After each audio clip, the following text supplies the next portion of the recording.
ਅੱਲਾਹ ਤੁਹਾਨੂੰ ਬਰਕਤਾਂ ਨਾਲ ਨਵਾਜ਼ੇ, ਆਪਣੀ ਹਿਫਾਜ਼ਤਾਂ 'ਚ ਰੱਖੇ। ਕੀ ਨਾਮ ਮੇਰੇ ਵੀਰ ਆਮੀਨ। ਦਾ?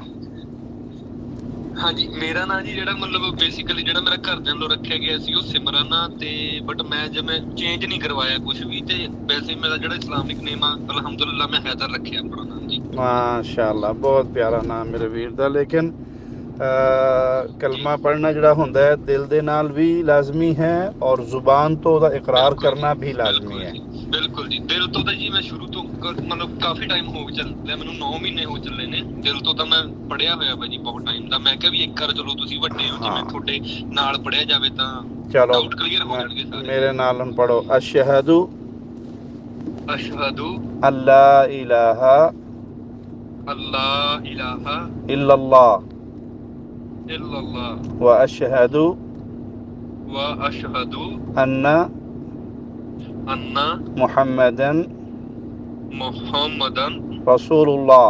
रसूलुल्लाह। माशाअल्लाह माशाअल्लाह, अल्लाह इस्तकामत दे मेरे वीर नूं, अल्लाह बरकतां नाल नवाजे। आमीन।